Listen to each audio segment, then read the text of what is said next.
Hello everyone, welcome to Jack and Jill Academy, the Infinite Knowledge Hub. Please watch the video till the end. Also like and share it if you find it useful. Kindly subscribe to our YouTube channel and press the bell icon for latest updates. नमस्कार, मैं दिव्या दादिच आज की हिंदी की कक्षा में आप सभी का स्वागत करती हूँ। बच्चों, आज हम पढ़ेंगे कक्षा प्रथम का पाठ तीसरा आम की टोकरी। ये एक कविता है, बहुत ही सुंदर कविता है और इसकी जो पंक्तियाँ है बहुत ही अच्छी है।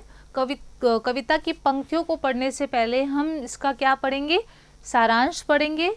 इस कविता का नाम है आम की टोकरी। ठीक है, तो पहले हम क्या कर लेते हैं, एक बार इसका सारांश पढ़ लेते हैं, फिर हम कविता की पंक्तियों को गुनगुनाएंगे। ठीक है, तो सबसे पहले यहाँ पे है सारांश कविता का आम की टोकरी, जो कि लिखी है रामकृष्ण शर्मा ने। बहुत ही सुंदर कविता है जिसमें एक लड़की, एक 6 साल की जो छोटी सी लड़की है, वो आम की टोकरी सर पर उठाकर जा रही है और वो आम बेच रही है। लेकिन वो आम बेच रही है, ना तो वो अपने आम की कीमत बता रही है और ना ही वो अपना नाम बता रही है। तो कवि अंत में कहते हैं कि हमें इसका नाम क्यों जानना है, हमें तो सिर्फ रसीले आमों को चूसना है। ठीक है, तो इसी पर ये कविता है। तो सबसे पहले आज हम इसका सारांश पढ़ लेते हैं।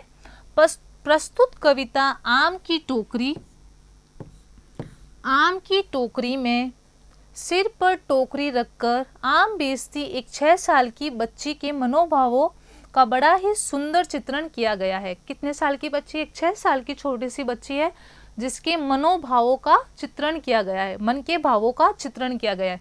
इस कविता के कवि रामकृष्ण शर्मा खद्दर है।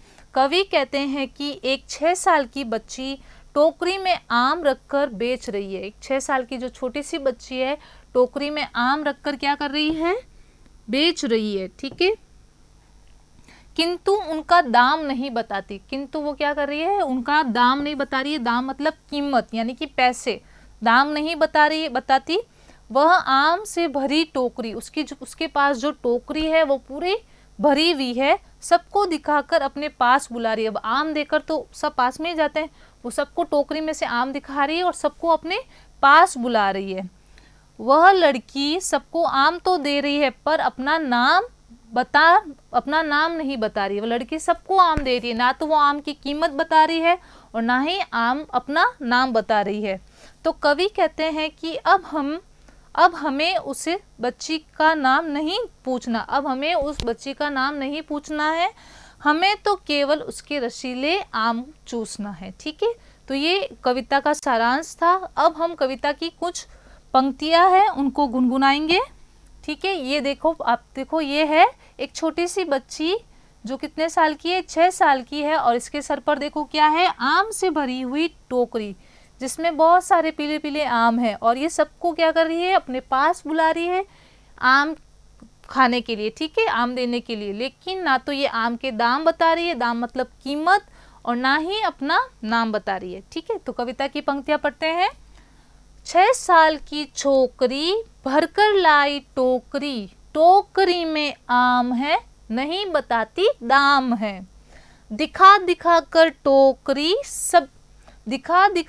टोकरी हमें बुलाती छोकरी, हमको देती आम है नहीं बुलाती नाम है। सबको आम दे रही है लेकिन नाम नहीं बता रही है। नाम नहीं अब पूछना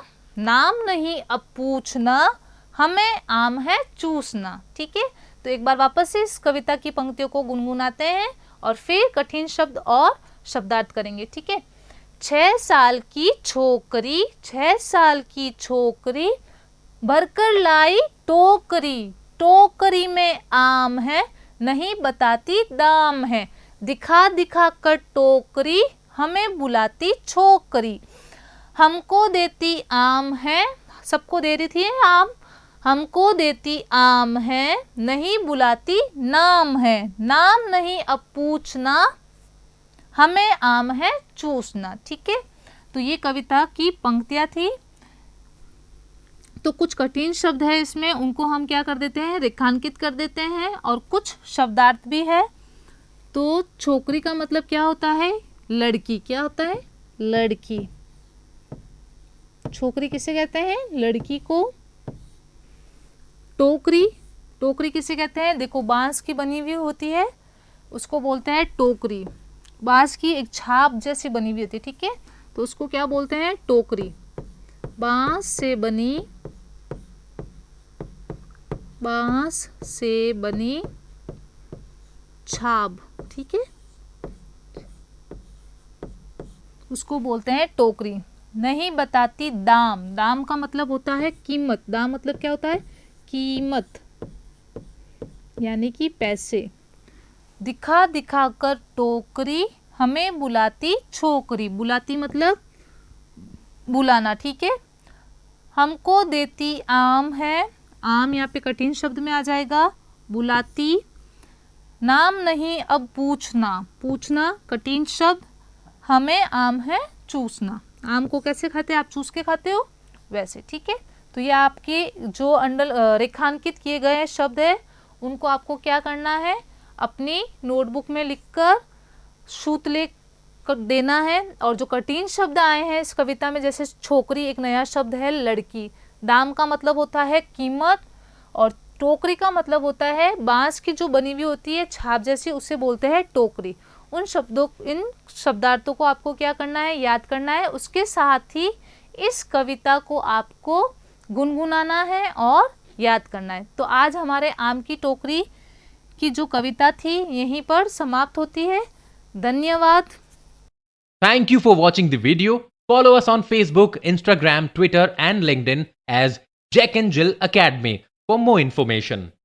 You can also download Jack and Jill Academy's app from Play Store for online courses related to school education from pre-primary to senior secondary level. Competitive exams like NTSC, NDA, CLAT, JEE, NEET, and multi-activities like yoga, art and craft, dance, music, self-defense, and many more.